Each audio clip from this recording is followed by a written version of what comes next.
처음엔 그랬습니다. 그 나이에 애도 못 낳고 뭐하러 살아? 남편 복도 없고 능력도 없고 그냥 불쌍해. 혼자서 애 셋을 어떻게 키워? 정신 나간 거 아냐? 주변의 시선은 싸늘했고 손가락질은 너무도 당연하게 따라왔습니다. 그녀는 조용히 고개를 숙였고 그 누구도 그녀를 두둔해주지 않았습니다. 그런데 몇 년 후 말들이 달라졌습니다. 저분이 혼자 새 쌍둥이 키우는 그 엄마야. 나도 저렇게만 살 수 있다면 다시 시작할 수 있을 것 같아. 진짜 멋있어. 저런 사람은 꼭 영화로 만들어야 해. 도대체 무슨 일이 있었던 걸까요? 그렇게 무시받던 여자는 어떻게 수많은 사람들에게 존경이라는 단어로 불리게 되었을까요? 그 누구도 그녀에게 미래를 기대하지 않았습니다. 남편에게 버림받고 아이를 낳지 못한다는 이유 하나로 모든 관계에서 밀려나야 했던 여자. 그러나 그날 이후 그녀는 조용히 사라졌고 몇 년 후 세상은 아무도 예상하지 못한 방식으로 다시 그녀의 이름을 부르게 됩니다. 그녀는 도대체 어디서 무엇을 했던 걸까요? 그리고 왜 그녀와 아이들은 전 남편과 믿을 수 없는 닮은 꼴로 다시 나타났던 걸까요? 이제 그 비밀스러운 이야기를 시작해보려 합니다. 결국 진실은 그 누구도 예측하지 못한 방향에서 드러납니다.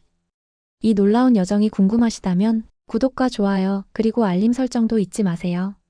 감동과 반전 그리고 강한 여자의 이야기. 지금 함께 시작합니다. 결혼 10년 동안 그녀는 한 번도 남편의 눈빛에서 따뜻함을 느껴본 적이 없었습니다. 처음부터 사랑이라 부르기엔 어색했던 관계는 시간이 지날수록 의무감과 기대감만 남겨두고 말았습니다. 시댁은 조용히 압박을 가했고 남편은 그 압박에 기대어 점점 냉담해졌습니다. 아침이면 말 한마디 없이 나가고 저녁이면 술에 절어 돌아왔습니다. 그녀는 이해하려 했습니다. 가정이란 그런 것이라 믿었고 자신이 더 잘하면 언젠가는 마음을 얻을 수 있으리라 생각했습니다. 하지만 시간이 약이 되기보다는 독이 되어버렸습니다. 결혼 7년 차에 병원에서 정밀 검사를 받았을 때 남편은 함께 가지 않았습니다. 오히려 괜히 창피하게 왜 병원까지 가냐며 언성을 높였습니다. 그녀는 혼자 병원을 찾았고 의사는 조심스럽게 말했습니다. 모든 수치는 정상이라고. 오히려 걱정된다면 남편의 검사를 권해본다고 했습니다. 그 말을 전했을 때 남편은 벌컥 화를 냈습니다. 지금 그게 무슨 소리야? 내가 문제라는 거야? 그 말 한마디에 그녀는 그날 이후로 입을 닫았습니다. 그가 두려워서가 아니라 더는 말해도 소용이 없다는 것을 깨달았기 때문입니다. 그리고 그로부터 3년이 지나고 결혼 10년 차가 되던 어느 날 남편은 조용히 이혼 서류를 내밀었습니다. 무표정한 얼굴, 눈 하나 깜짝하지 않고 말했습니다. 그만하자. 난 이제 아이 있는 삶을 살고 싶어. 그녀는 서류를 받아들고도 아무 말도 하지 않았습니다. 서류가 아닌 그의 얼굴을 바라봤습니다. 그 얼굴에는 미안함도 후회도 없었습니다. 단지 이 상황을 빨리 정리하고 싶은 사람의 표정뿐이었습니다. 그날 저녁 시어머니는 집에 찾아와 말했습니다. 우리 태수가 불쌍하다. 너도 이제 좀 놓아줘. 애도 못 낳으면서 더 뭘 버티겠다는 거니? 모욕이 아니라 선언처럼 들렸습니다. 그녀는 묵묵히 방을 정리했습니다. 열쇠를 내려놓고 혼자 살던 세월보다 더 쓸쓸하게 집을 떠났습니다. 밤늦게 터미널에 도착한 그녀는 휴대폰을 꺼내 비행기표를 예매했습니다. 목적지는 아무도 자신을 모를 곳이었습니다. 가는 동안 창밖을 바라보며 스스로에게 되뇌었습니다. 나는 잘못한 게 없어. 그 한 문장이 마음속에서 천천히 자리를 잡았습니다. 누구도 그녀를 위로해주지 않았지만 그녀는 자신이 무너져선 안 된다고 믿었습니다. 공항에서 비행기에 오르기 전 마지막으로 휴대폰을 꺼내 이혼 서류 사진을 찍고 그대로 전원을 껐습니다. 그리고 마음속으로 다시 한번 다짐했습니다. 자신을 버린 이 세상에 반드시 다시 돌아오겠다고. 새로운 도시에서의 삶은 낯설었지만 오히려 마음은 편안했습니다. 아무도 그녀를 모르는 곳, 누구의 시선도 신경 쓰지 않아도 되는 곳에서 그녀는 처음으로 자신을 위해 하루를 살아갔습니다. 처음 며칠은 그저 걷기만 했습니다. 눈길 닿는 대로 사람들 속을 떠다니듯 움직였습니다. 마음속에 쌓인 잔해들을 하나씩 털어내기 위해 그녀는 고요한 일상 속으로 자신을 밀어넣었습니다. 방 하나짜리 원룸에서 그녀는 혼자 밥을 지어 먹고 신문에서 본 공고를 따라 아르바이트를 시작했습니다. 도서관 사서 보조, 작은 빵집의 계산원, 오후에는 아이들 돌보는 파트타임까지. 시간은 정신없이 흘렀고 손에 남는 건 많지 않았지만 그만큼 머릿속이 비워졌습니다. 잠을 잘 수 있다는 것만으로도 감사한 날들이 이어졌습니다.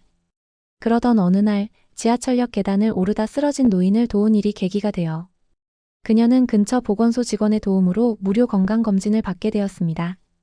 그곳에서 그녀는 예상치 못한 말을 들었습니다. 지금까지 임신이 안 되셨다고요?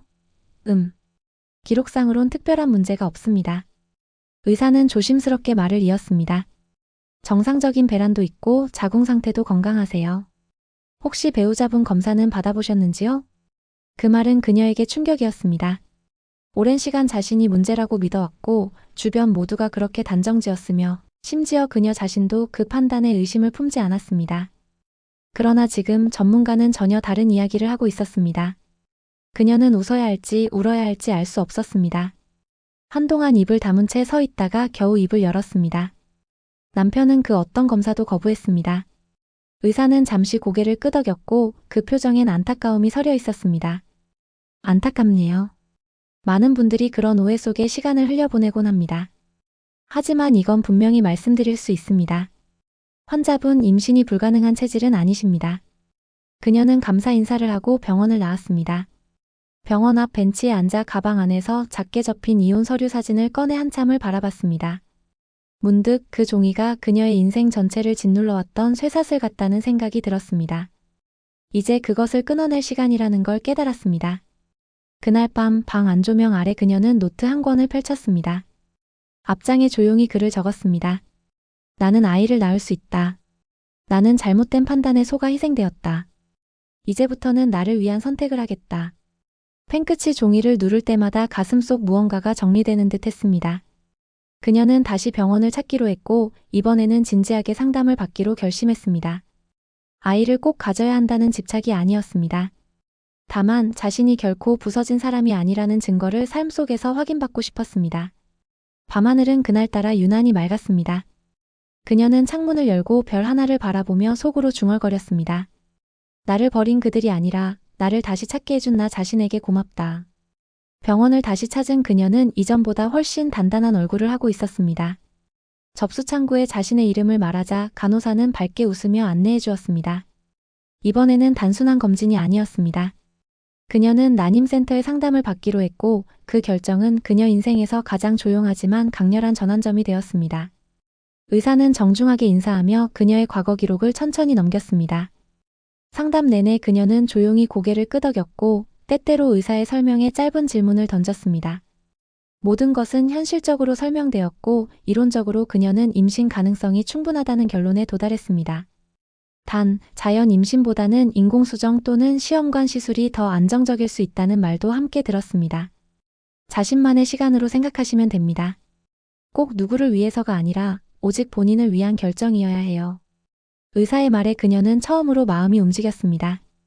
타인을 위해 억지로 결정하지 않아도 된다는 말은 어쩌면 지금껏 누구도 해주지 않았던 말이었습니다. 그것만으로도 큰 위로였습니다. 상담을 마치고 병원을 나서던 길 그녀는 문득 거울 속 자신의 얼굴을 마주했습니다.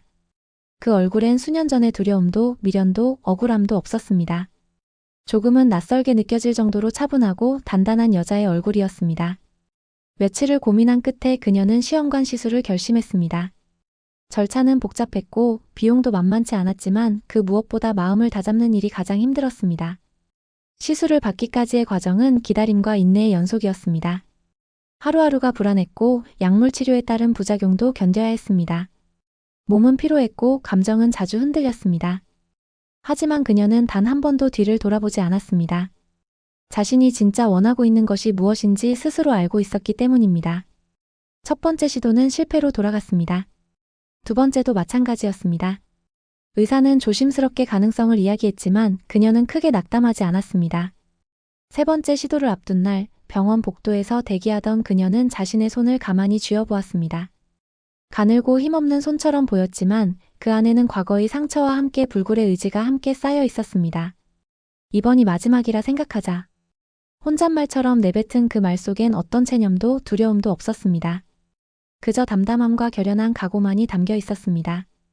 시술 당일 그녀는 천천히 입을 다물고 긴장을 눌러가며 준비를 마쳤습니다. 의료진은 조심스럽게 그녀의 상태를 확인했고 절차는 예상보다 더 순조롭게 마무리되었습니다. 이후 몇 주간은 감정의 요동이 심했습니다. 조금만 몸이 불편해도 걱정이 밀려왔고 희망과 불안이 동시에 밀려들었습니다. 결과를 확인하던 날 병원 복도에 앉아 기다리는 그녀의 손은 땀에 젖어 있었습니다. 간호사가 조심스럽게 다가와 그녀를 진료실로 안내했습니다. 의사의 표정은 차분했습니다. 짧은 침묵 후 그는 조심스럽게 말을 꺼냈습니다. 축하드립니다. 착상에 성공하셨습니다. 더 놀라운 소식은 새 쌍둥이입니다. 그녀는 아무 말도 하지 못했습니다. 그냥 의사의 얼굴을 바라보았고 눈앞이 뿌옇게 흐려졌습니다. 새 쌍둥이. 전혀 예상치 못했던 결과였습니다. 기쁨과 두려움, 놀라움과 감사가 동시에 몰려들었습니다. 그녀는 작은 숨을 들이쉬고 조용히 고개를 끄덕였습니다. 그리고 마음속으로 중얼거렸습니다. 이 아이들 내가 끝까지 지켜낼 거야. 그날 병원을 나서는 그녀의 걸음은 단단했고 그 눈빛은 더 이상 과거에 매달리지 않았습니다. 이제 그녀는 아이들을 품은 엄마로서 완전히 새로운 삶을 향해 걷고 있었습니다. 임신 소식을 들은 이후 그녀의 하루는 완전히 달라졌습니다. 평범했던 아침 식사 한 끼, 조용했던 밤의 정적마저도 이제는 의미를 달리했습니다. 새 쌍둥이라는 기적은 그녀에게 새로운 책임이자 축복이었습니다. 육체적인 피로는 날마다 누적됐지만 마음속 깊은 곳에서 우러나는 의지 하나로 그녀는 하루하루를 견뎌냈습니다. 병원에서는 더 세심한 관리가 필요하다는 이유로 그녀에게 입원을 권했습니다. 고위험군 다태아 임신은 일반적인 임신보다 훨씬 까다롭고 작은 이상에도 큰 위험이 따를 수 있다는 설명이 이어졌습니다. 그녀는 곧바로 일을 정리했고 방을 비우며 필요한 짐만 챙겨 병원으로 향했습니다. 병실 창밖에는 매일 같은 풍경이 펼쳐졌지만 그녀는 그 속에서 매일 조금씩 달라지는 아이들의 성장을 상상했습니다. 입원 중에도 그녀는 늘 기록을 남겼습니다. 노트 한 권에 매일 느낀 몸의 변화, 의사와의 짧은 대화, 아이들에게 해주고 싶은 이야기들까지 빠짐없이 적었습니다. 누군가 읽을 일도 없고 보여줄 계획도 없었지만 그 기록이야말로 그녀 스스로의 흔들림 없는 다짐을 지켜주는 버팀목이었습니다.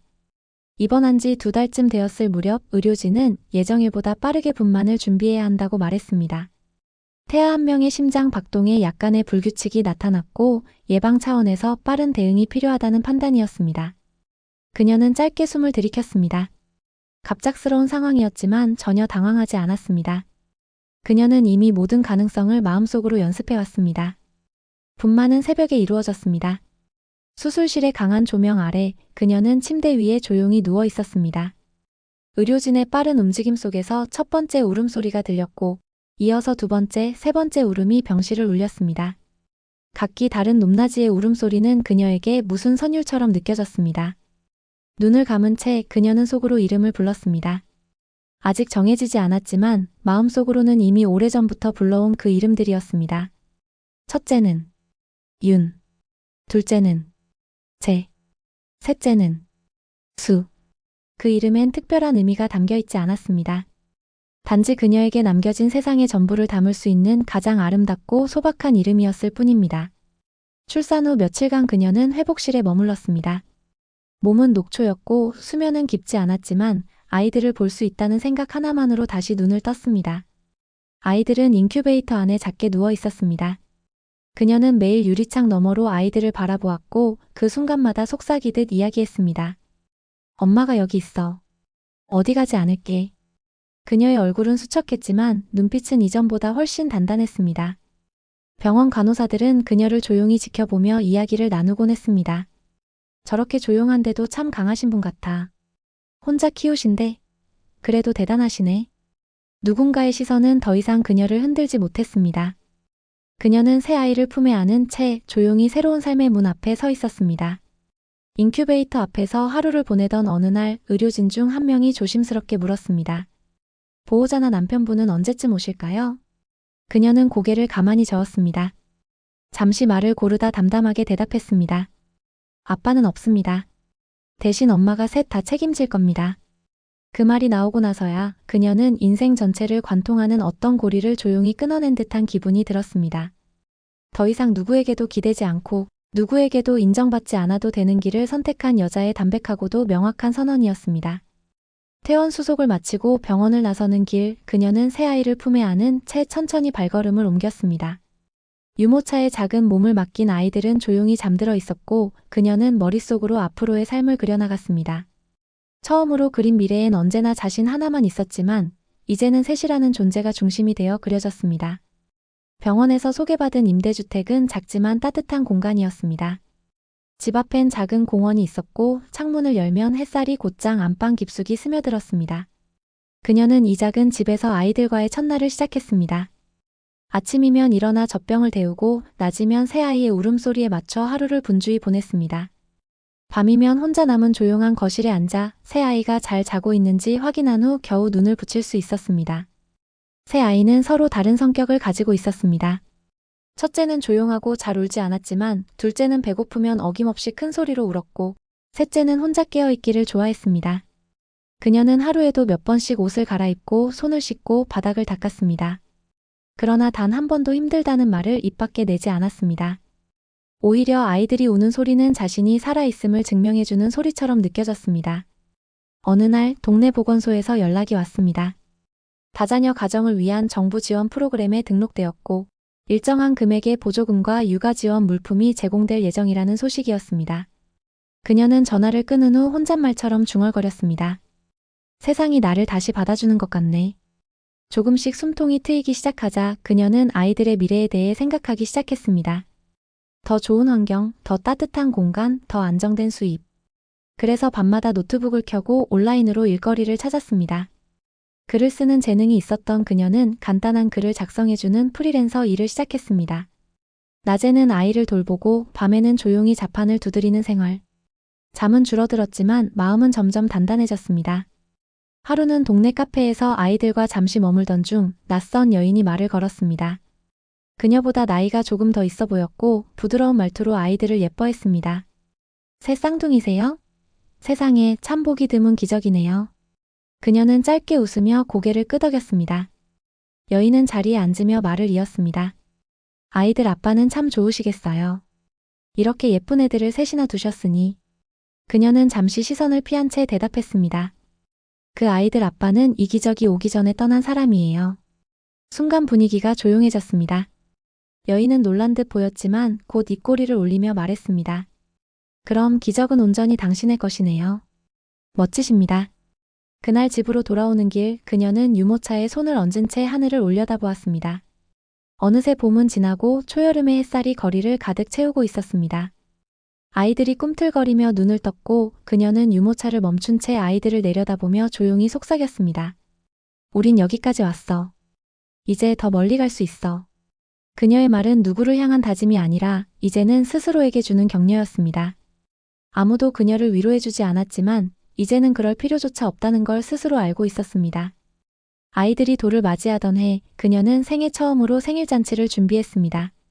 주변에 친척도 가까운 친구도 없었지만 그녀는 정성껏 음식을 만들고 셀프로 꾸민 작은 거실에 풍선을 달았습니다. 새 아이를 위한 작은 케이크엔 각자의 이름을 초콜릿으로 새겨 넣었습니다. 윤, 재수. 새 아이는 아직 엄마라는 말을 제대로 하지 못했지만 그녀는 그들 눈동자 속에서 매일 같은 말을 들었습니다. 사랑해요. 엄마. 그날 밤 촛불을 끄기 전 그녀는 아이들을 품에 안고 조용히 눈을 감았습니다. 아이들은 조잘조잘 옹알이를 했고 그녀는 조용히 중얼거렸습니다. 태어나줘서 고마워. 잔잔했던 일상은 아이들이 자랄수록 조금씩 균열이 생기기 시작했습니다. 유는 앉자마자 일어서려 했고 쟤는 유독 엄마에게 매달렸으며 수는 낯선 사람에게 금세 안기곤 했습니다. 그녀는 아이들의 각각 다른 요구를 하나씩 기억하고 매일의 생활을 철저히 계획해 움직였습니다. 매 시간마다 수유, 낮잠, 목욕, 독서 시간이 정해져 있었고 새 아이의 체온과 식사량을 기록하는 것이 일상이 되었습니다. 이른 새벽까지 글을 쓰고 아이들이 깨기 전 잠시 눈을 붙이며 살아가는 날들이 이어졌습니다. 가끔은 무릎이 퉁퉁 붓기도 했고 머리가 아파 식사조차 거를 때도 있었지만 그녀는 자신이 멈추면 이 아이들 셋도 함께 흔들릴 것을 알고 있었습니다. 그래서 어느 순간부터 아픔이 일상이 되었고 피로가 특별한 감정이 아니게 되었습니다. 아이들이 2살이 되던 해 동네 보육교사 한 명이 그녀에게 말을 건넸습니다. 세 분을 모두 키우신다고요? 정말 존경스럽네요. 아버지는? 그녀는 미소를 머금은 채 고개를 끄덕였습니다. 그 질문은 익숙해진 지 오래였습니다. 세상의 기준으로 보면 분명 정상 가족의 형태는 아니었지만 그녀는 더 이상 그 말에 상처받지 않았습니다. 아버지 없이도 우리는 충분히 행복합니다. 그 말에 교사는 더 이상 묻지 않았고 대신 필요한 게 있다면 도와주겠다고 말했습니다. 그날 이후 동네에서 그녀의 이야기는 조금씩 퍼졌고 동네 사람들은 조용히 그녀를 응원하기 시작했습니다. 버스에서 먼저 자리를 양보해주기도 했고 시장에서는 떨이 과일을 그녀 아이들 손에 쥐어주는 상인도 생겼습니다. 아이들은 마치 그 작은 동네의 마스코트처럼 사랑받으며 자라기 시작했습니다. 그녀는 아이들이 어느 정도 자라면 다시 일을 시작해야겠다고 마음을 먹었습니다. 조금 더 안정된 직장, 조금 더 넓은 집, 조금 더 밝은 미래. 그러나 그녀는 욕심내지 않았습니다. 단지 아이들이 꿈을 꿀 수 있는 공간만 있으면 된다고 믿었습니다. 그러던 중 그녀의 일기장 한 구절이 인터넷을 통해 세상에 알려졌습니다. 작가 지망생 커뮤니티에 익명으로 올린 새쌍둥이 엄마의 하루라는 글이 어느 블로거의 눈에 띄어 소개되었고 곧 많은 사람들의 공감을 샀습니다. 이 이야기는 언젠가 책으로 나와야 한다. 읽으면서 눈물이 났다는 반응이 줄을 이었습니다. 그녀는 처음엔 그저 놀랐습니다. 누군가 자신의 이야기에 공감하고 그것을 통해 위로받았다는 사실이 믿기지 않았습니다. 그러나 이내 그녀는 글쓰기의 의미를 다시 떠올렸습니다. 자신의 이야기를 남긴다는 것, 그것이 얼마나 많은 사람들에게 힘이 될 수 있는지를 알게 된 순간 그녀는 다시 노트북을 켰습니다. 이번엔 아이들 옆에 앉아 글을 썼습니다. 머릿속에 떠오르는 것은 과거의 상처가 아닌 지금 품에 안긴 아이들의 숨소리였습니다. 그리고 그 숨소리를 따라 그녀의 글은 처음으로 희망을 품기 시작했습니다. 그녀의 글은 점점 더 많은 사람들에게 읽히기 시작했습니다. 한 출판사에서 연락이 왔고 그녀는 인터뷰 제안을 받았습니다. 처음엔 망설였습니다. 얼굴이 공개되면 아이들에게 해가 되지는 않을까? 과거를 캐내는 사람들이 생기지 않을까 하는 걱정이 마음을 눌렀습니다. 하지만 출판사 대표는 조용히 말했습니다. 당신의 이야기는 혼자만의 것이 아닙니다. 당신과 같은 길을 걷고 있는 많은 이들에게 빛이 될 수 있어요. 그 말이 마음을 흔들었습니다. 아이들을 품에 안고 잠든 그날 밤 그녀는 조용히 앉아 한참을 생각했습니다. 이젠 피하지 않아도 된다는 생각이 들었습니다. 지난 시간 동안 그녀는 숨지 않았고 도망가지도 않았습니다. 모든 걸 정면으로 마주했고 이제는 누군가에게 기댈 수 있는 따뜻한 언어로 자신의 경험을 전할 준비가 되었다는 걸 깨달았습니다. 결국 인터뷰를 수락한 그녀는 아이들과 함께 촬영장에 섰습니다. 화면 속 그녀는 화장기 없는 얼굴에 수수한 옷차림이었지만 그 눈빛만큼은 분명히 무언가를 품고 있었습니다. 카메라가 돌아가는 동안 그녀는 처음부터 차근히 이야기를 풀어냈습니다. 결혼, 이혼, 고립, 임신, 출산, 그리고 아이들과의 삶. 말 한마디 한마디마다 진심이 묻어났고 그 어떤 눈물도 억지스럽지 않았습니다. 인터뷰 영상은 짧은 시간 안에 많은 사람들의 마음을 울렸습니다. 댓글에는 위로와 응원의 메시지가 쏟아졌고 비슷한 경험을 한 여성들이 자신의 사연을 나누기 시작했습니다. 그녀는 그제야 깨달았습니다. 자신이 겪은 고통은 결코 혼자만의 것이 아니었으며 그 이야기를 세상에 꺼내는 것만으로도 누군가에게는 살아갈 이유가 될 수 있다는 사실을. 영상이 공개되고 며칠 후 그녀의 집 앞에 한 남자가 서 있었습니다. 낯선 얼굴, 정장 차림. 그는 조심스럽게 인사를 건넸습니다. 혹시 정지현 씨 맞으시죠? 그녀는 아이를 안고 있던 손을 가만히 움켜쥐었습니다. 남자는 명함을 내밀었습니다. 법률사무소. 그녀는 단박에 무슨 일인지 직감했습니다. 남자는 낮은 목소리로 말을 이었습니다. 전 남편분께서 연락을 원하십니다. 아이들에 대한 확인이 필요하다고 하시네요. 그녀는 대답하지 않았습니다. 잠시 침묵이 흘렀고 남자는 당황한 듯 말을 덧붙였습니다. 유전자 검사를 원하십니다. 아이들이 너무 닮으셨다고 합니다. 그녀는 그제야 조용히 고개를 들었습니다. 침착한 얼굴, 흔들림 없는 눈빛으로 말을 건넸습니다. 그분에게 전해주세요. 확인할 필요 없습니다. 아버지 자격이 없으니까요. 남자는 더는 말을 잇지 못하고 명함만 남긴 채 떠났습니다. 그녀는 그 명함을 천천히 바라보다 아무 말 없이 찢어 쓰레기통에 버렸습니다. 아이들은 아무것도 모른 채 그녀의 옆에서 장난감을 움켜쥐고 웃고 있었습니다. 그 모습에 그녀는 미소를 지었습니다. 무언가를 잃은 적은 있었지만 지금은 너무나 많은 것을 품고 있다는 사실이 그녀를 더 강하게 만들어주고 있었습니다. 그날 밤 그녀는 책상 앞에 앉아 새 글을 썼습니다. 제목은 어느 날 아이들의 아버지가 찾아왔다. 첫 문장은 이렇게 시작되었습니다. 그는 묻지도 않았고 나는 말할 필요가 없었습니다. 우리는 이미 다른 세상을 살고 있었으니까요. 출판사의 제안으로 그녀의 이야기는 정식으로 책으로 출간되었습니다. 제목은 그녀가 직접 고른 구절 나는 아이를 낳을 수 있었습니다. 로 정해졌습니다. 서점에 책이 깔리기 시작하자 독자들의 반응은 예상보다 더 뜨거웠습니다. 단지 한 여성이 겪은 특별한 인생이 아니라 그 안에 담긴 감정과 고통, 회복과 희망이 모두의 이야기처럼 느껴졌기 때문이었습니다. 책은 입소문을 타고 판매되었고 곧 방송과 강연 요청이 줄을 이었습니다. 그녀는 아직 유명해진다는 것에 익숙하지 않았습니다. 아이들과 함께 버스를 타고 서점 행사장에 갈 때면 사람들의 시선을 피하려 자연스레 고개를 숙였습니다. 하지만 행사장에 도착하면 그녀는 누구보다 단단한 목소리로 이야기했습니다. 군더더기 없는 말투, 꾸밈 없는 진심, 그리고 그 속에서 묻어나오는 따뜻한 단어들이 청중의 마음을 움직였습니다. 저는 누군가의 딸이었고 아내였으며 이제는 엄마입니다. 그 중에서 가장 소중한 건 바로 지금 이 순간의 나 자신입니다. 그녀의 말에 누군가는 눈물을 흘렸고 누군가는 조용히 고개를 끄덕였습니다. 그녀의 이야기는 더 이상 과거의 회상이 아니라 현재를 살아가는 많은 이들에게 건네는 손길이었습니다. 그러던 어느 날 뜻밖의 연락이 하나 왔습니다. 유명 방송사에서 다큐멘터리 형식으로 그녀와 새쌍둥이의 이야기를 영상으로 담고 싶다는 제안이었습니다. 그녀는 처음엔 아이들을 카메라 앞에 세우는 것이 망설여졌지만 제작진은 조심스럽고 예의를 갖춰 설명했습니다. 단순한 자극적인 재구성이 아니라 엄마와 아이들의 일상을 담담히 기록하는 진짜 이야기로 만들겠다는 약속이었습니다. 결국 그녀는 승낙했습니다. 촬영은 조용히 시작되었고 그녀는 늘 하던 대로 아침을 준비하고 아이들의 옷을 갈아입히며 하루를 살아갔습니다. 카메라는 그녀의 손끝, 표정, 아이들의 웃음과 울음을 따라 움직였습니다.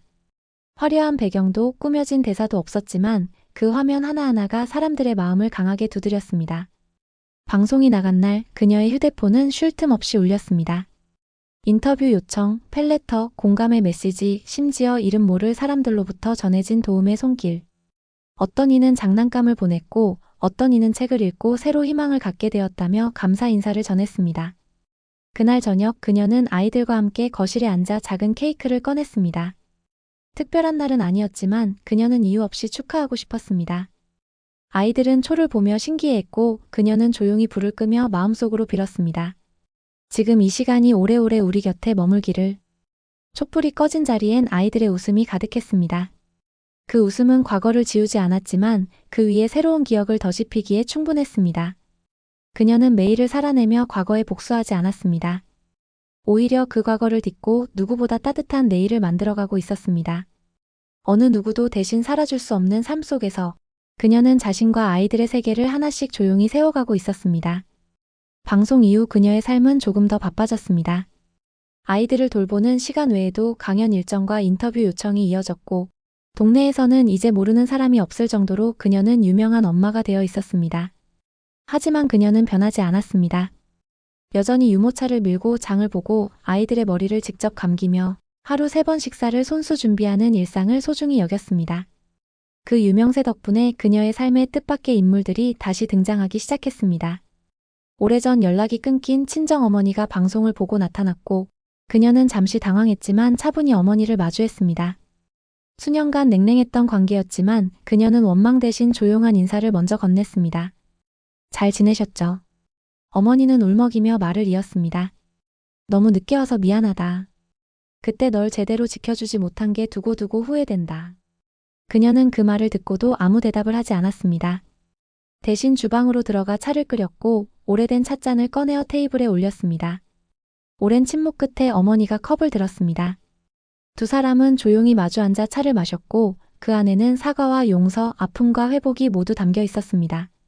말보다는 시간이, 후회보다는 함께 앉아있는 그 조용한 순간이 더 많은 것을 전달하고 있었습니다.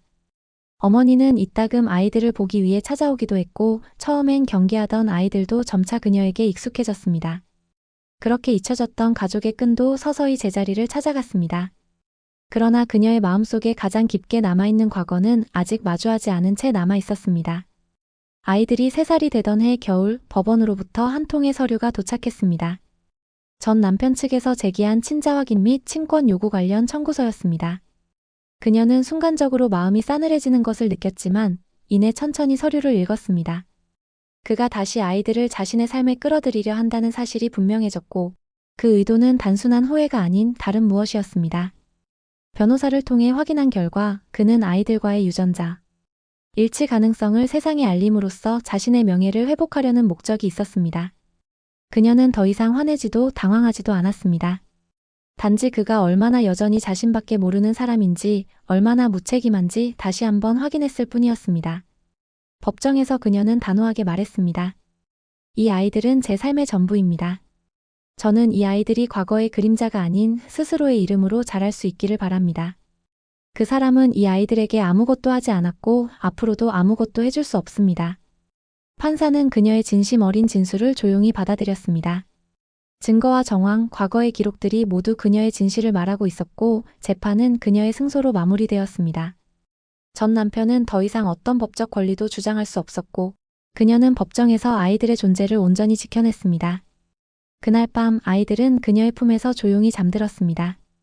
유는 이불을 차며 뒤척였고 쟤는 엄마 손을 꼭 붙잡고 있었으며 수는 작은 소리로 무언가를 속삭였습니다. 그녀는 한 명씩 이마에 입을 맞추며 속으로 되뇌었습니다. 너희가 있어 엄마는 매일을 견딜 수 있었단다. 그리고 이제는 너희 덕분에 이 세상 어떤 것도 두렵지 않아. 그녀는 천천히 불을 끄고 아이들 옆에 누웠습니다. 외풍이 조금 들어오는 창문 너머로 눈이 조용히 내리고 있었고 방 안은 따뜻한 숨결로 가득했습니다. 겨울은 그렇게 지나갔고 봄이 찾아왔습니다. 그녀와 아이들은 더 넓은 곳으로 이사했습니다. 오래된 임대주택이 아닌 아이들이 마음껏 뛰어놀 수 있는 마당이 있는 작은 주택이었습니다. 책 인쇄와 방송 출연료, 그리고 그녀가 꾸준히 써온 원고료들이 한데 모여 가능해진 집이었습니다. 무엇보다도 이 집은 그녀가 처음으로 내 집이라 부를 수 있는 공간이었습니다. 이사 첫날 그녀는 작은 나무 팻말을 만들어 대문 앞에 걸었습니다. 손글씨로 적힌 문구는 단순했습니다. 윤재순의 집.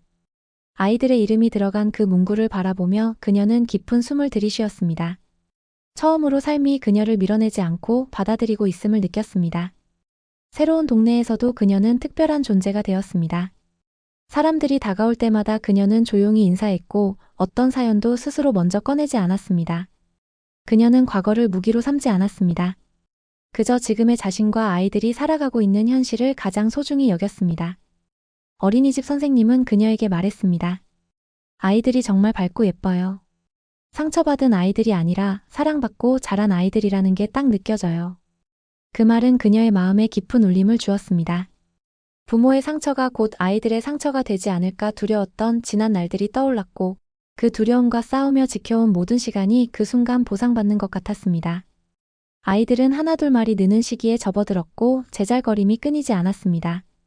유는 언제나 형처럼 두 동생을 챙기려 했고 쟤는 음식 앞에서 늘 감사 인사를 했으며 수는 말없이 그림을 그리는 것을 좋아했습니다. 그녀는 아이들의 성향을 세심히 관찰하고 그들의 재능과 기질을 있는 그대로 받아들였습니다. 어떤 강요도 하지 않았고 어떤 비교도 하지 않았습니다.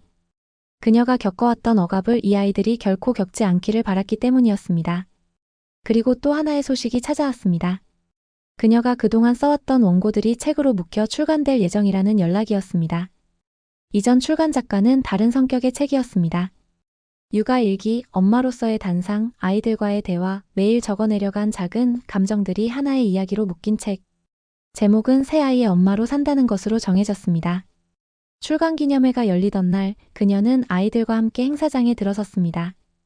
이전보다 훨씬 자연스럽게 사람들과 인사를 나누었고 기자들의 질문에도 차분히 답했습니다. 하지만 그녀가 가장 하고 싶었던 말은 무대 위 마지막 인사에서 나왔습니다. 저는 한때 모든 것을 잃었다고 생각했었습니다. 하지만 이제는 알게 되었습니다. 진짜 중요한 것은 다시 얻는 것이 아니라 나 자신을 지키는 것이었습니다. 그리고 그 과정에서 제게 가장 큰 힘이 되어준 건 바로 이 세 아이들이었습니다. 청중의 박수 속에서 아이들이 그녀를 향해 달려왔습니다. 제가 그녀의 손을 잡고 속삭였습니다. 엄마, 우리 이제 행복해? 그녀는 아이의 눈을 바라보며 대답했습니다. 응. 이제 진짜로 우리 행복해졌어. 행사장을 나서며 그녀는 아이들에게 약속했습니다. 앞으로 어떤 일이 닥치더라도 그 어떤 상처도 그 어떤 고난도 이 웃음을 지켜낼 수는 없을 거라고. 세상은 여전히 불완전했지만 그녀의 세계만큼은 온전히 완성되어 가고 있었습니다. 출간 후 몇 달이 흐르자 그녀의 이름은 전국적으로 알려지기 시작했습니다. 강연 요청이 전국 각지에서 밀려들었고 자치단체나 복지기관에서도 그녀의 경험을 공유해달라는 부탁이 이어졌습니다. 그러나 그녀는 아이들과의 시간을 무엇보다 소중히 여겼기에 모든 요청을 수락하지는 않았습니다. 자신의 삶의 중심이 책이나 방송이 아니라 여전히 아이들이라는 사실을 누구보다 분명히 알고 있었기 때문이었습니다. 그럼에도 불구하고 그녀는 선택한 몇 개의 강연에 나섰습니다. 특히 미혼모 보호소나 한부모 가정을 위한 강의 자리에서는 늘 진심을 담아 이야기를 나눴습니다. 마이크 앞에 서기 전 그녀는 항상 같은 말을 스스로에게 속삭였습니다. 이건 내 과거가 아니라 내 자리를 지켜온 이야기야. 강연장 한켠에서 눈물 찢는 젊은 여성들을 바라볼 때면 그녀는 한없이 따뜻한 눈으로 그들을 바라봤습니다. 자신의 어제와 닮은 이들을 위해 그녀는 조금 더 조심스럽고도 단단하게 자신의 말을 이어갔습니다. 저는 아이들을 낳고 나서야 알게 됐습니다. 이 세상에 내가 필요하다는 증거는 나를 바라보는 그들의 눈빛이라는 걸요. 어느 날 강연을 마친 후 한 여성이 그녀에게 다가왔습니다. 초췌한 얼굴, 지친 어깨. 그러나 눈빛은 분명한 간절함으로 가득했습니다. 그 여성은 자신도 남편에게 버림받고 아이와 함께 하루하루를 버티고 있다고 말했습니다. 말이 끝나자 그녀는 천천히 손을 내밀었습니다. 혼자라고 생각하지 마세요. 우리는 그 시간을 견뎌낸 사람들입니다. 그리고 아이를 지켜냈다는 건 이미 우리가 이긴 거예요. 그 말에 여성은 조용히 고개를 숙였고 둘 사이엔 말보다 더 따뜻한 침묵이 흘렀습니다. 그날 이후 그녀는 강연을 마치면 늘 한참을 행사장에 남아 누군가와 이야기를 나누곤 했습니다. 무대 위에서가 아니라 사람들과 눈을 맞추는 그 작은 대화 속에서 그녀는 오히려 위로를 받고 있었습니다. 어느 저녁 그녀는 아이들과 함께 거실에서 책을 읽다 말고 문득 아이들에게 물었습니다. 유나, 재아, 수야. 너희는 어떤 어른이 되고 싶어? 아이들은 질문의 뜻을 완전히 이해하진 못했지만 각자의 방식으로 대답했습니다. 유는 경찰이 되고 싶다고 말했고, 쟤는 엄마처럼 책 쓰는 사람이 되고 싶다고 했으며, 수는 단지 행복한 어른이 될래라고 말했습니다. 그녀는 그 말을 들으며 조용히 웃었습니다. 아이들이 꿈꾸는 삶이 거창하거나 대단하지 않아도 좋았습니다. 오히려 행복한 어른이라는 말이 가장 마음에 와닿았습니다. 그녀는 자신이 아이들에게 전해주고 싶었던 단 한 가지가 바로 그것임을 다시금 확인했습니다. 상처받아도 버려져도 누구도 꺾을 수 없는 단단한 마음을 가진 사람. 그런 어른으로 자라주기를 바랐습니다. 그리고 어느 날 또 하나의 소식이 그녀에게 도착했습니다. 그녀가 처음 머물렀던 난임센터에서 연락이 온 것이었습니다. 병원 측은 그녀에게 한 통의 편지를 전하고 싶다고 했습니다. 편지의 발신자는 다름 아닌 그녀의 전 남편이었습니다. 그녀는 잠시 편지를 쳐다보다 그대로 접어 서랍에 넣었습니다. 내용이 무엇이든 지금의 자신에겐 중요하지 않았습니다. 이미 자신의 인생에서 그는 지나간 페이지에 불과했기 때문입니다. 그리고 지금 그녀는 아이들과 함께 앞으로 펼쳐질 새로운 페이지를 살아가고 있었습니다. 그날 밤 그녀는 아이들을 품에 안고 속삭였습니다. 너희가 있어서 엄마는 매일이 기적이야. 그녀의 말 끝에 제가 반쯤 눈을 감은 채 대답했습니다. 엄마도 우리한테 기적이야.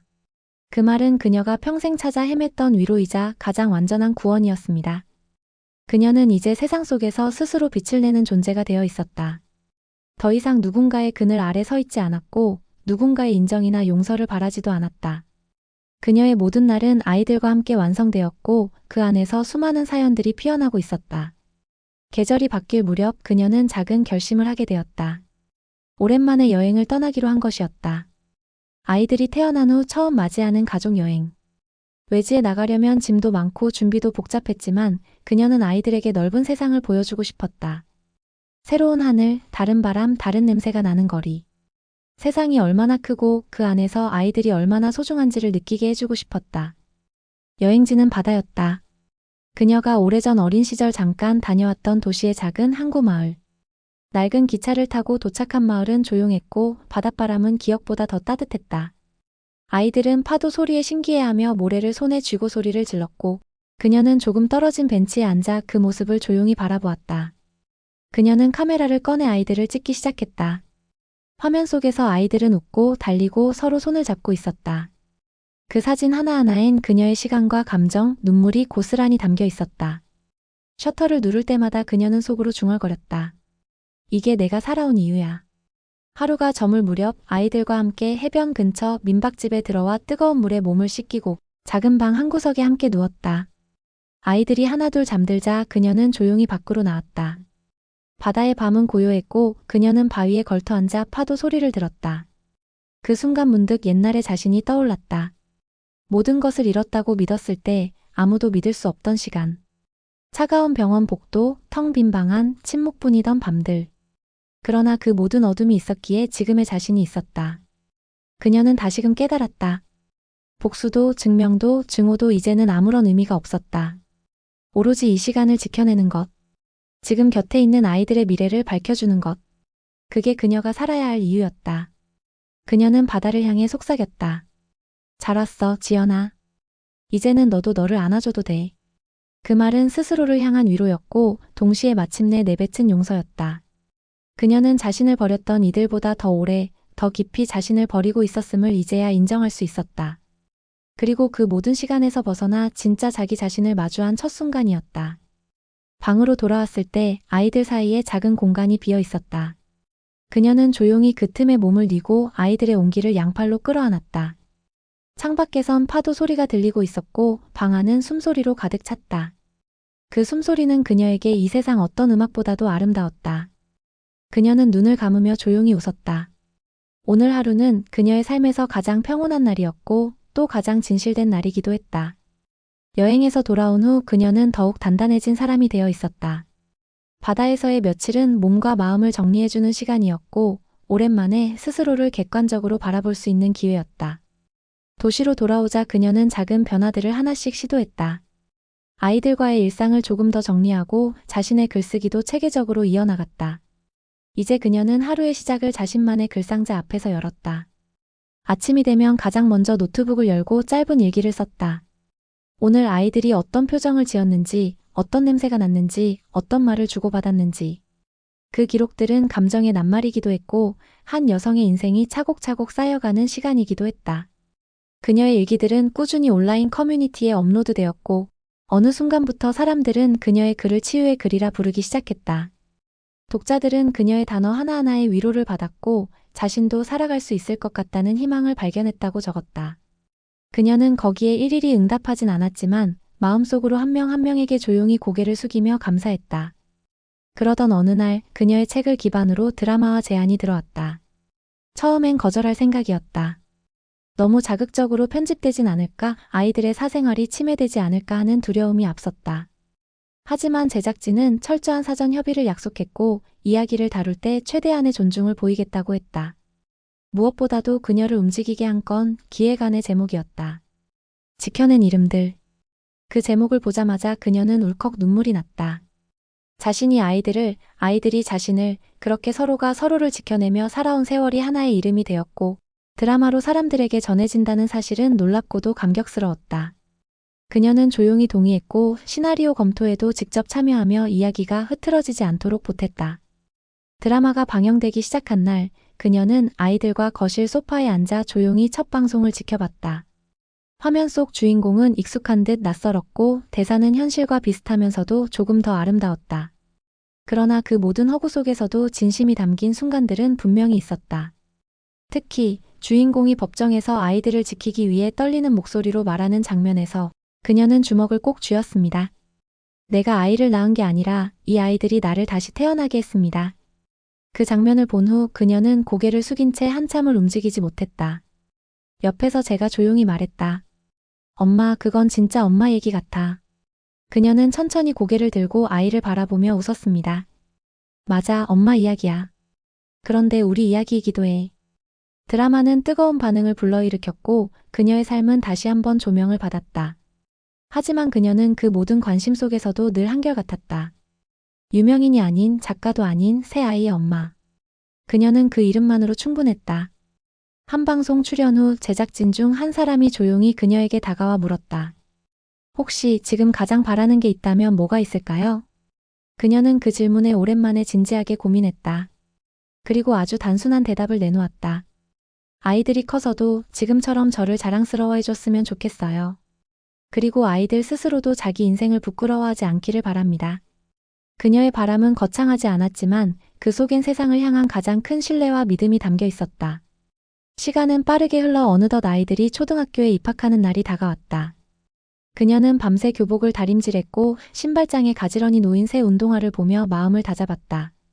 아이들은 어제보다 한 뼘은 더 자란 듯 씩씩하게 일어났고 그녀는 아침 식탁에 김이 모락모락 나는 밥과 국을 내놓았다. 오늘 하루를 특별하게 시작하고 싶었기 때문이었다. 학교 앞에 도착했을 때 아이들은 친구들과 마주치며 어색한 웃음을 지었고 그녀는 멀리서 그 모습을 지켜보며 손을 흔들었습니다. 평범한 일상, 누구에게나 익숙한 장면이었지만 그녀에겐 그 어느 때보다 특별한 순간이었다. 단 한 번도 상상하지 못했던 풍경이 현실이 되어 눈앞에 펼쳐지고 있었기 때문이다. 새 아이를 다 혼자 키운다고요? 입학식 뒤에 열린 학부모 오리엔테이션에서 한 어머니가 놀란 눈으로 그녀에게 물었다. 그녀는 담담하게 고개를 끄덕였습니다. 더 이상 그 질문이 쑥스럽거나 부담스럽지 않았습니다. 오히려 스스로가 자랑스러웠습니다. 네, 제가 키웠습니다. 셋 다요. 그녀는 아이들을 지켜낸 이야기를 꾸미지 않고 사실 그대로 말했습니다. 꾸며낸 동정도 과장된 투지도 없었습니다. 진심은 간단했고 그 진심은 전해졌습니다. 누군가는 그녀를 대단하다고 말했고 누군가는 말없이 고개를 숙였습니다. 하지만 그날 이후 그녀는 학부모들 사이에서 조용한 신뢰와 존경을 받는 사람이 되었습니다. 아이들이 학교 생활에 적응하는 동안 그녀는 또 다른 결심을 했습니다. 이제는 조금 더 세상을 넓게 바라보기로 한 것이었습니다. 그동안 많은 도움을 받았던 사람들 자신처럼 혼자 싸워가고 있는 엄마들에게 실질적인 도움을 줄 수 있는 무언가를 해보고 싶었습니다. 그래서 그녀는 지역사회복지센터와 협력해 엄마의 자리라는 소규모 모임을 만들었습니다. 그 모임에서는 아이들과의 소통법, 아이에게 상처를 주지 않는 말하기, 자기 돌봄의 시간에 대해 서로 이야기를 나누었습니다. 그녀는 모임에 참여한 엄마들에게 늘 이렇게 말했습니다. 우리가 무너진 게 아니라 세상이 우리를 지키지 못한 거예요. 하지만 이제는 우리 스스로 우리를 지킬 수 있어요. 참석자들은 울었고 웃었고 서로의 손을 잡았습니다. 누군가는 생계를 걱정했고 누군가는 남겨진 상처를 아직 다 치유하지 못했지만 모임이 끝날 때마다 사람들은 조금씩 표정을 달리하고 돌아갔습니다.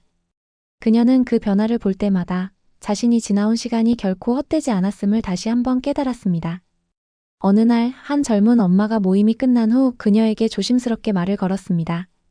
지연 씨, 사실은 저도 이혼했어요. 세상에서 나만 실패한 줄 알았는데 덕분에 숨 쉴 수 있었어요. 정말 고맙습니다. 그녀는 그 말을 들으며 미소 지었습니다. 그리고 조용히 대답했습니다. 당신은 실패한 게 아니에요. 그냥 다른 방향으로 살아가고 있는 거예요. 집으로 돌아오는 길 아이들은 학교에서 받은 그림책을 자랑하듯 보여줬습니다. 쟤는 동화 속 고래를 그렸고 수는 종이 한가득 나무와 별을 그려 넣었으며 유는 커다란 하트를 그리고 그 안에 우리 가족이라 적었습니다. 그녀는 그 그림을 품에 안으며 천천히 걸었습니다. 가로등이 켜진 골목, 따뜻한 저녁 바람, 아이들의 손. 이 모든 것이 그녀의 삶을 채우는 빛이었습니다. 언젠가 그녀가 지켜낸 이름들처럼 이제는 그녀 자신이 누군가의 빛이 되어주고 있다는 걸 그녀는 알고 있었습니다. 몇 년이 지나고 아이들은 제법 자라 어엿한 초등학교 고학년이 되었다. 유는 반에서 반장을 맡았고 쟤는 독서 토론 대회에서 상을 탔으며 수는 그림을 그릴 때마다 교실 게시판에 붙여질 정도로 주목을 받았다. 그녀는 조용히 그 성장을 지켜보며 매일을 감사하는 마음으로 살았다. 과거의 상처는 이제 마치 오래된 흉터처럼 만져지지도 않고 일상의 평화는 어느새 익숙해져 있었다. 그러던 중 한 대형 출판사에서 또 한 번의 책 출간 제안이 들어왔다. 이번에는 에세이도 아니고 육아일기도 아닌 그녀가 처음부터 끝까지 상상한 이야기, 완전한 창작소설이었다. 그녀는 오랜 시간 망설였던 꿈을 이 제안으로 마침내 꺼내들게 되었다. 자신만의 이야기를 쓰는 것. 비록 픽션일지라도 그 속에 자신이 걸어온 시간들이 묻어날 수 있다면 그것만으로 충분했다. 아이들이 잠든 밤 그녀는 조용히 노트북 앞에 앉아 타이핑을 시작했다. 첫 문장은 이렇게 시작되었다. 그녀는 혼자였지만 결코 외롭지는 않았다. 글을 쓰는 동안 그녀는 자신 안에 켜켜이 쌓여있던 것들이 조금씩 녹아내리는 걸 느꼈다. 그 이야기 속 여주인공은 어린 시절의 그녀였고 이야기의 결말은 그녀가 아이들과 함께 만들어가고 있는 현실의 삶과 닮아 있었다. 글쓰기는 그녀에게 여전히 치유였고 자유였으며 나 자신을 잃지 않게 붙들어주는 밧줄이었다. 소설은 마침내 완성되었고 출간이 결정되었다. 출판사에서는 전국 순회 북토크를 제안했지만 그녀는 단호히 말했다. 한 군데 딱 한 곳에서만 하고 싶어요. 제가 처음 아이들과 살아가기 시작했던 그 도시, 그 작은 도서관에서요. 모두가 놀랐지만 그녀의 의지를 존중했고 그 도시의 조용한 도서관에서 북토크 행사가 열리게 되었다. 행사장에는 오래전 그녀가 살았던 원룸 건물의 주인도 있었고 동네 빵집 아주머니도 앉아 있었다. 그녀는 사람들 앞에 서서 그들을 향해 고개를 숙였다. 제가 다시 살아갈 수 있게 해주셨던 분들이에요. 비록 말 한마디, 눈빛 한 번이었지만 그 작은 따뜻함들이 제가 이 자리에 설 수 있도록 도와주셨습니다. 모두가 눈시울을 붉혔다. 그리고 그녀는 마지막으로 말을 이었다. 우리는 모두 누군가의 인생에 아주 작은 빛이 될 수 있어요. 그것만 잊지 않는다면 다시 시작할 수 없는 삶은 없습니다. 행사 후 그녀는 도서관 뒤편 조용한 벤치에 앉았다. 어느새 커버린 아이들이 그녀 옆에 앉았다. 윤이 조심스럽게 입을 열었다. 엄마, 나도 커서 글 쓸 거야. 그녀는 미소 지으며 아이의 어깨를 감쌌다. 좋아. 그럼 나중에 우리 같이 책 내자. 수는 장난스럽게 물었다. 그럼 제목은 뭐로 해? 그녀는 아이들을 번갈아 보며 대답했다. 글쎄, 우리가 함께여서 괜찮았던 날들?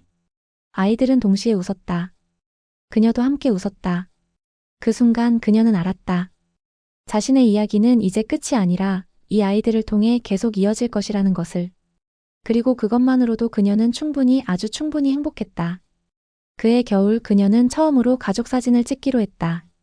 그동안 누군가의 카메라 앞에 선다는 것이 쑥스럽고도 버거운 일이었지만 이번만큼은 아이들과 함께 남기는 단 하나의 기록이 꼭 필요하다고 느꼈다. 스튜디오 예약을 마치고 아이들과 함께 옷을 고르고 머리를 단정히 다듬으며 설레는 하루를 보냈다. 촬영 당일 사진사는 그녀에게 배경을 선택하라고 했고 그녀는 단호하게 대답했다. 그냥 하얀 배경이요. 어떤 색도 필요 없어요. 우리는 그 자체로 충분하니까요. 아이들은 촬영장 안에서 서로 장난을 쳤고 그녀는 그런 아이들을 조용히 바라보다 조심스레 그들 사이에 섰다. 카메라 셔터 소리가 울리는 순간 그녀는 무심히 아이들의 손을 잡았다. 그리고 자연스레 미소를 지었다. 억지로 웃는 것이 아닌 처음으로 마음 깊은 곳에서 올라오는 편안한 미소였다. 사진사는 그 장면을 그대로 포착했고 그날 촬영된 사진은 작은 액자에 담겨 그녀의 책상 위에 놓였다. 밤마다 글을 쓰기 전 그녀는 그 사진을 바라보았다. 그 사진 속 그녀는 더 이상 무너지지 않았고 아이들은 어엿하게 자라 그녀 곁에 우뚝 서 있었다. 그녀는 생각했다. 어쩌면 삶은 우리가 의도한 방향대로 흐르지 않지만 때로는 그렇게 비껴가며 더 단단해지는지도 모른다고. 몇 주 후 그녀는 조용히 사진 한 장을 봉투에 담아 한 주소로 보냈다. 수신이는 적지 않았다. 그저 하얀 봉투에 사진만 넣었다. 안에는 아무 말도 없이 단 한 장. 아이들과 함께 찍은 사진. 그녀는 그 봉투가 도착할 곳, 그곳에 누군가가 그 사진을 보고 어떤 생각을 할지에 대해 오래 고민하지 않았다. 이미 그녀의 인생에서 용서와 후회는 끝난 일이었고 이제는 그저 과거와의 마지막 인사처럼 조용히 건넨 마음이었다. 그 후로 그녀는 더 이상 과거를 돌아보지 않았다. 이제 그녀의 삶은 오직 아이들과의 현재 그리고 그들과 함께 나아갈 미래로 가득했다. 해마다 돌아오는 첫눈이 내리던 날 그녀는 아이들과 함께 마당에 나가 손을 내밀었다. 커다란 눈송이가 손등에 앉았고 아이들은 눈을 맞으며 깔깔 웃었다. 윤이 손으로 눈을 받아내며 물었다. 엄마, 이건 어디서 오는 거야? 그녀는 아이를 바라보며 대답했다. 아마 우리가 잘 견뎌낸 시간들이 하늘에서 선물처럼 내려오는 거 아닐까? 아이들은 그 말을 깊이 이해하진 못했지만 고개를 끄덕였다. 그리고 다시 눈을 쫓아 뛰어다녔다. 그녀는 문득 하늘을 올려다보며 눈을 감았다. 이제 이 세상에 더 바랄 것도 두려울 것도 없는 그런 겨울이었다. 그녀는 그렇게 오늘도 아이들과 함께 살아갔다. 완전히 그리고 조용히. 그리고 그걸로 충분했다. 몇 해가 더 흐르고 아이들은 중학생이 되었다. 학교에서 각자의 친구들과 시간을 보내고 그녀에게 무언가를 묻기보다 자기들끼리 조잘조잘 이야기를 나누는 시간이 많아졌다. 때로는 그녀가 모르는 유행어나 노래를 부르며 웃고 스마트폰 속 세상에 더 많은 시간을 쓰기도 했다. 그녀는 섭섭함보다는 감사함을 먼저 느꼈다. 이렇게 커주는 것 자체가 기적이었기 때문이다. 여전히 저녁이면 셋이 식탁에 둘러앉아 하루의 이야기를 나누었고 주말이면 함께 장을 보고 넷플릭스 앞에 모여 영화를 보며 웃고 울었다. 그러던 어느 날 학교에서 아이들 개별 상담이 있다는 공지가 왔다. 그녀는 세 아이 모두의 상담 일정을 받아놓았고 그중 윤의 상담 시간에 맞춰 학교를 찾았다. 교실 뒤 작은 상담실에 들어서자 담임 선생님은 조용히 그녀를 반겼다. 잠시 형식적인 이야기를 나눈 뒤 선생님은 조심스럽게 말했다. 윤희가 요즘 글을 많이 써요. 굉장히 깊고 단단한 글이에요. 혹시 알고 계셨나요? 그녀는 잠시 놀랐고 동시에 웃음이 났다. 그러고 보니 최근 방 안에서 윤희 노트북 앞에 조용히 앉아있는 모습을 자주 봤다. 그 아이 어릴 때부터 그랬어요. 책보다 사람을 오래 바라보는 아이였거든요. 선생님은 윤희 쓴 한 편의 짧은 글을 보여주었다. 제목은 단순했다. 우리 집 이야기. 그 글에는 엄마라는 단어가 유난히 많이 등장했다. 글의 마지막엔 이런 문장이 적혀 있었다. 우리 엄마는 내 인생에서 가장 조용한 영웅이다. 세상 누구보다 많은 걸 포기했지만 절대 고개 숙이지 않았다. 나도 그렇게 살고 싶다. 그녀는 말을 잃었다. 수많은 수상소감, 인터뷰, 독자 편지들보다 이 한 문장이 더 벅찼다. 집으로 돌아오는 길, 윤은 평소처럼 별말 없이 걷고 있었고 그녀는 아이의 손을 조심스레 잡았다. 아이는 놀라지 않고 조용히 손을 맞잡았다. 윤아. 응. 엄마도 너처럼 살고 싶었어. 지금처럼 당당하게. 아이는 아무 말 없이 웃었다. 그 웃음은 세상 어떤 말보다 깊은 대화였다. 며칠 후 쟤는 학교 발표 수업에서 가족에 대한 이야기를 했다. 수는 교내 미술대회에서 내가 제일 좋아하는 사람이란 주제로 그녀의 얼굴을 그렸다. 아이들의 삶 속에 그녀는 어느덧 한 사람의 역사로 빛으로 자리 잡고 있었다. 그녀는 더 이상 유명 작가도 활동가도 아니었다. 누구에게도 자신을 증명할 필요가 없었고 누구에게도 보여줘야 할 과거도 없었다. 그녀는 아이들이 바라볼 때 가장 편안한 존재가 되어 있었다. 어느 저녁 새 아이가 갑자기 케이크를 들고 거실로 나왔다. 생일도 특별한 날도 아니었다. 윤이 말했다. 엄마, 이건 그냥 우리끼리 정한 날이야. 고마운 날. 그녀는 말을 잇지 못하고 아이들을 바라봤다. 촛불이 흔들리고 아이들이 박수를 쳤다. 그날 그녀는 조용히 울었다. 아이들에게 들키지 않게 식탁 밑에서 두 손을 모은 채 자신이 걸어온 모든 날들이 결국 이 자리로 향하고 있었다는 사실에 더 바랄 게 없는 밤이었다. 그날 이후 그녀는 삶을 조금 더 느긋하게 바라보게 되었다. 시간이 흐른다는 사실이 더 이상 아깝지 않았고 잃는 것보다 지켜낸 것이 훨씬 더 많다는 걸 체감하고 있었다. 아이들은 제법 제 몫을 챙겨가는 나이가 되었고 그녀에게 의존하기보다는 조심스럽게 독립을 연습하는 모습이 보이기 시작했다. 어느 봄날 제가 집에 와서 조심스럽게 말했다. 엄마, 우리 학교에서 가족 인터뷰 숙제가 있어. 엄마한테 질문해도 돼? 그녀는 웃으며 고개를 끄덕였고 쟤는 무릎 위에 공책을 펼쳐들었다. 질문은 단순했다. 당신의 인생에서 가장 큰 선택은 무엇이었나요? 그녀는 잠시 생각하다 천천히 입을 열었다. 가장 큰 선택은 누군가를 탓하지 않고 살아보기로 한 거였어. 쟤는 잠시 멈춰 그녀의 얼굴을 바라보다 다시 조용히 고개를 끄덕였다. 그리고 말했다. 엄마는 진짜 용감한 사람이야. 그 말이 어쩌면 그녀가 그토록 듣고 싶었던 인정일지도 모른다는 생각이 들었다. 그날 밤 그녀는 예전과 달리 잠이 쉽게 오지 않았다. 조용한 방 안 아이들이 자는 숨소리를 들으며 그녀는 지난 몇 년을 다시 떠올렸다. 울던 밤들, 병원에서 들었던 그 한마디, 작고 비좁았던 방 안의 어둠, 그리고 아이들 하나씩 품에 안고 세상을 버텨냈던 날들. 그 모든 것이 그녀에게 고통이 아닌 근육처럼 자리 잡은 채 지금의 하루를 지탱하고 있었다. 다음 날 수가 종이 한 장을 들고 그녀에게 다가왔다. 그림 한가운데에는 커다란 나무가 있었고 그 밑에 네 식구가 작게 그려져 있었다. 수는 그림을 가리키며 말했다. 이건 우리 집이야. 엄마는 나무야. 나랑 형들이 엄마 밑에서 자라고 있어. 그녀는 그 그림을 보며 눈을 감았다. 수없이 많은 말보다 이 작은 종이 한 장이 자신이 어떤 엄마였는지를 증명해주고 있었다. 며칠 후 그녀는 엄마의 자리 모임에서 마지막 강연을 했다. 여전히 자신의 삶을 어두운 굴레 안에 가두고 살아가는 여성들이 많았다. 그들에게 그녀는 말했다. 우리가 지켜야 하는 건 자존심이 아니라 존엄입니다. 고개를 숙이지 말고 당신의 이름을 지켜내세요. 그리고 그 이름이 무너지지 않도록 매일 자신을 사랑해주세요. 강연을 마친 후 수많은 여성들이 조용히 그녀에게 다가와 손을 잡았다. 그 손길마다 울컥함이 담겨 있었고 그녀는 고개를 숙여 진심으로 인사를 건넸다. 그날 밤 거실에 홀로 앉아 창밖을 바라보던 그녀는 다시 노트북을 열었다. 이젠 한때의 기록이나 책 원고가 아니라 스스로에게 보내는 편지를 쓰고 싶었다. 제목을 적었다. 나에게 쓰는 마지막 편지. 그리고 그녀는 타이핑을 시작했다. 지연아, 네가 얼마나 힘들었는지 나는 다 알고 있어. 하지만 넌 포기하지 않았고 누군가의 엄마가 되어서도 너 자신을 잊지 않았어.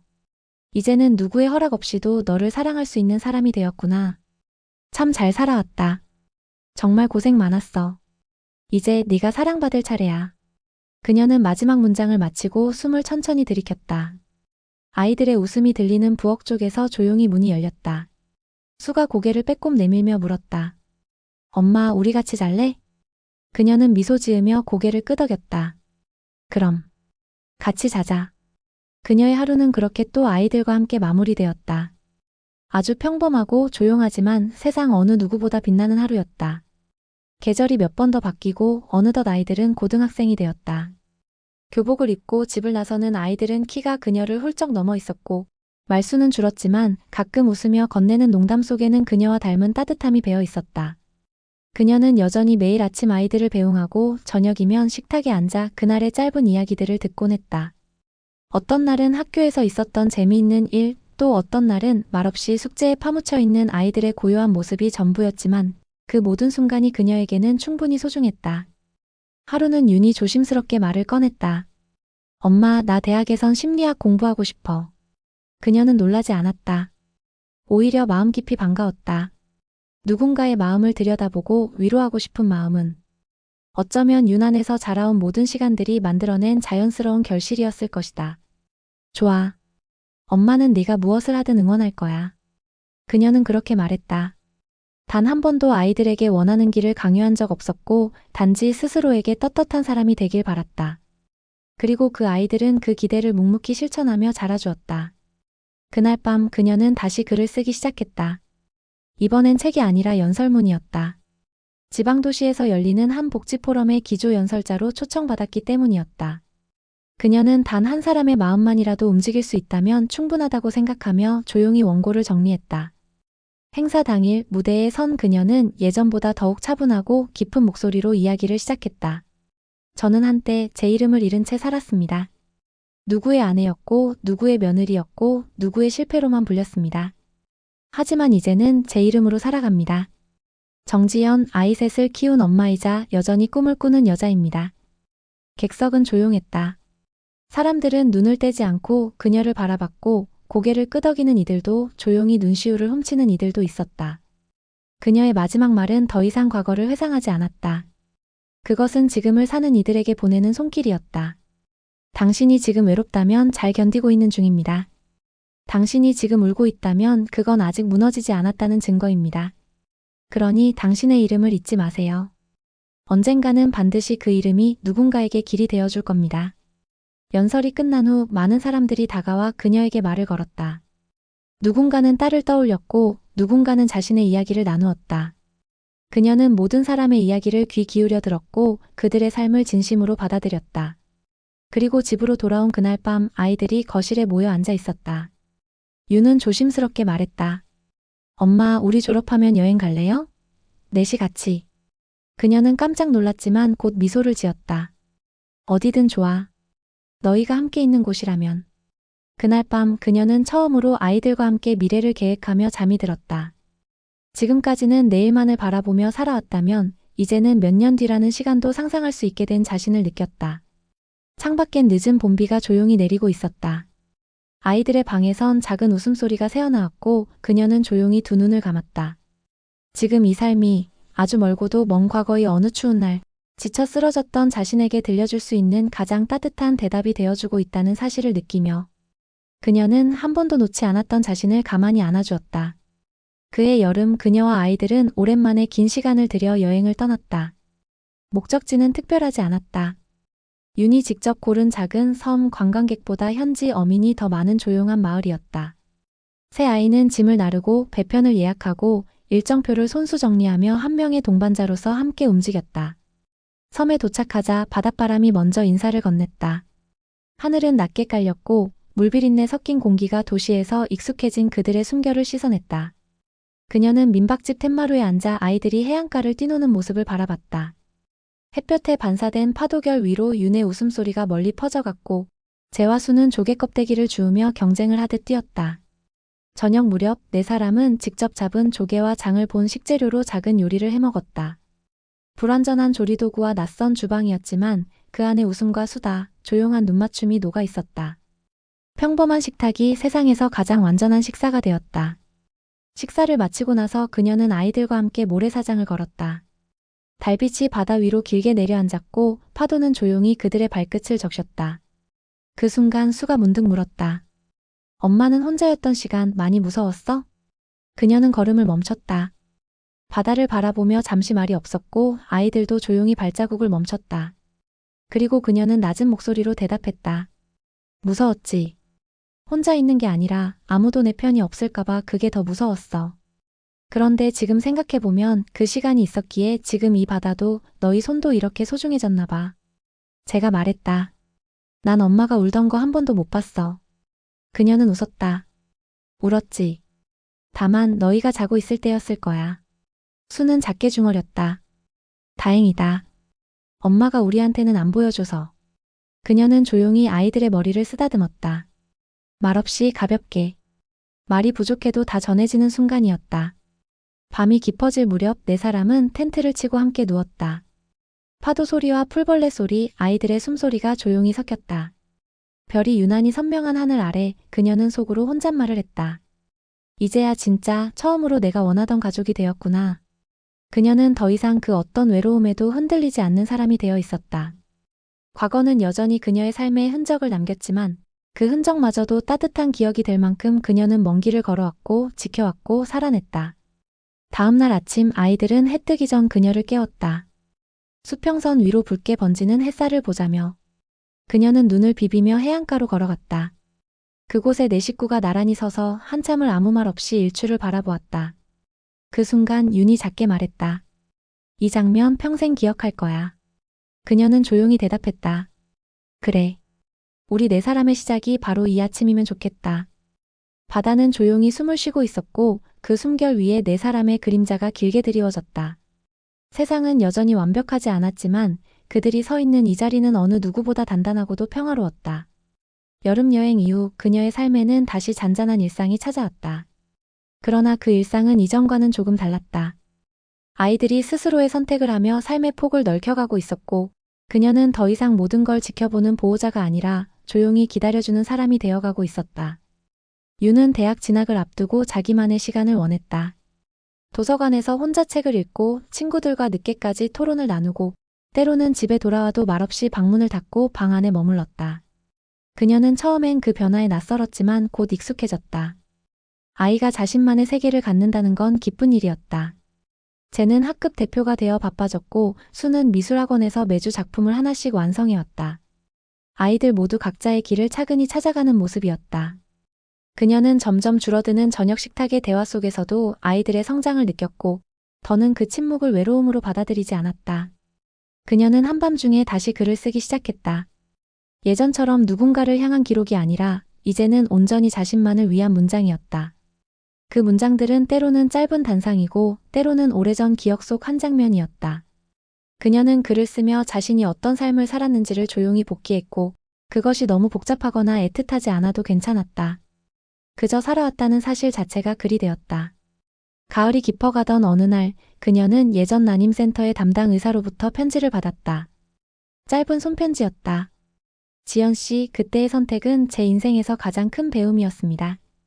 당신이 그 모든 시간을 품고 지금의 길을 만들어주셔서 감사합니다. 저희 병원도 당신 덕분에 많은 사람들에게 희망의 공간이 될 수 있었습니다. 그녀는 편지를 천천히 접어 서랍에 넣었다. 감사의 말조차 무게를 덜어주는 시기가 있었다. 이제 그녀는 말없이 미소 짓는 사람이 되어 있었다. 그 주말 아이들과 함께 동네 도서관에 들렀다.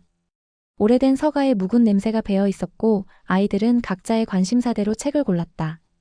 그녀는 우연히 한 구석에 자신이 쓴 첫 책이 꽂혀 있는 것을 발견했다. 표지는 바랬고 책등은 많이 달아 있었다. 누군가 여러 번 읽은 흔적이었다. 그녀는 책을 꺼내 펼쳤다. 마지막 장에 누군가 연필로 적은 짧은 메모가 있었다. 당신의 이야기가 나를 일으켰습니다. 감사합니다. 그녀는 조용히 책을 닫고 제자리에 다시 꽂았다. 아이들이 돌아왔고 수가 책 한 권을 흔들며 말했다. 엄마, 이거 같이 읽자. 그녀는 그 책을 받아들었다. 표지는 그림책이었고 제목은 그림자에게 말하는 법이었다. 아이와 나란히 앉아 책을 읽으며 그녀는 생각했다. 그림자를 피해 도망치던 시절은 지났다. 이제는 그림자에게 말을 걸 수 있을 만큼 그녀는 성장했고 단단해졌고 무엇보다 아이들과 함께였다. 집으로 돌아가는 길 바람이 조금 차가워졌다. 아이들은 앞서 달렸고 그녀는 천천히 걸었다. 그녀의 그림자는 해질녘 골목 어귀를 따라 길게 늘어져 있었다. 예전엔 두려움의 상징이었지만 지금은 더할 나위 없이 익숙한 동반자 같았다. 그리고 그녀는 혼잣말로 중얼거렸다. 잘 견뎠어. 참 잘 살아왔어. 그 말은 처음으로 자신에게 보내는 칭찬이었고 오래도록 기다려온 위로였다. 겨울이 가까워오자 아이들의 시간은 더욱 바빠졌다.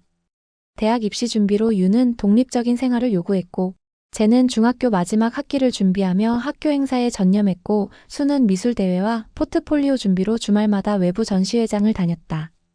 그녀는 늘 그 자리에 있었지만 이제는 중심이기보다는 조용한 배경이 되어가고 있었다. 하지만 그녀는 그 배경이 무너지지 않는 한 아이들의 무대가 안전하다는 걸 알고 있었다. 그래서 점점 아이들과 보내는 시간이 줄어들어도 괜찮았다. 오히려 그들이 자신의 삶을 찾아 나서는 것이 가장 건강한 성장이라는 걸 누구보다 잘 알고 있었다. 어느 날 윤이 외박을 하겠다고 말했다. 시험을 앞두고 친구와 함께 집중하며 공부하겠다는 말이었다. 그녀는 허락했지만 마음 한쪽에서는 문득 적막이 밀려들었다. 그날 밤 그녀는 책상 앞에 앉아 오래된 사진첩을 꺼냈다. 새 쌍둥이의 첫 생일, 유치원 입학, 작은 방 안에서 다정히 웃고 있던 네 식구의 얼굴들. 그녀는 천천히 손끝으로 사진을 쓸었다. 그 작은 얼굴들이 이제는 자신보다 더 큰 어깨를 가졌다는 사실이 믿기지 않을 만큼 빠르게 시간이 흘렀다. 그리고 그 시간 속에서 그녀는 매일 자신을 줄이며 그 자리를 내어주었다. 그러나 아이들이 컸다고 해서 그녀가 사라지는 것은 아니었다. 그녀는 다시 자기 자신으로 돌아가는 중이었다. 엄마이기 이전의 이름 정지연이라는 이름을 다시 천천히 꺼내는 중이었다.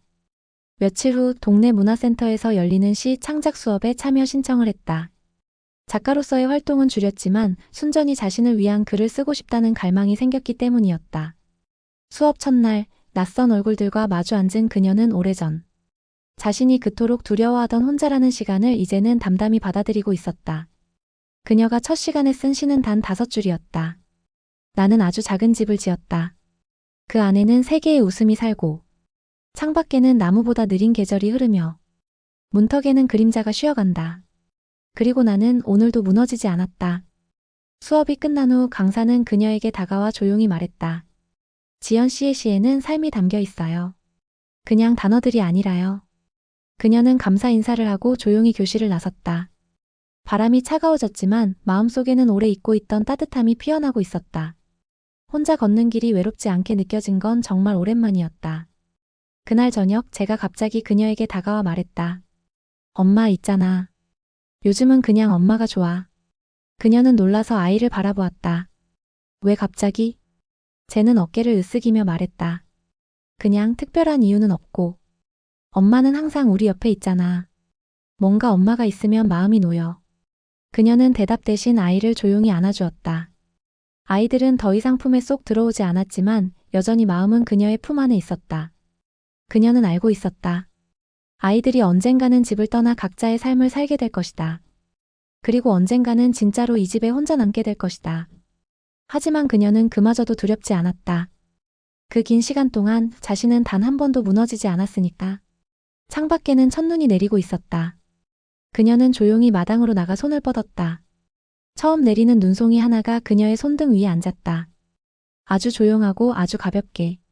그녀는 속으로 말했다. 이제는 내가 나를 안아줄 수 있는 사람이 되었구나. 고맙습니다. 지금까지 함께 해주셔서 진심으로 감사드립니다. 이 이야기는 단지 한 여인의 삶이 아닌 우리 모두의 이야기일지도 모릅니다. 상처 속에서도 포기하지 않고 묵묵히 자신을 지켜낸 모든 분들께 바치는 작은 위로이자 찬사였습니다. 당신이 지금 어디에 있든 어떤 시간을 지나고 있든 당신은 절대 혼자가 아닙니다. 그리고 분명히 말할 수 있어요. 당신도 무너지지 않고 잘 살아내고 있는 중입니다. 이 이야기가 마음에 닿았다면 구독과 좋아요, 그리고 댓글로 함께 해주세요. 더 많은 따뜻한 이야기로 다시 찾아올게요. 여러분, 오늘도 수고 많으셨습니다.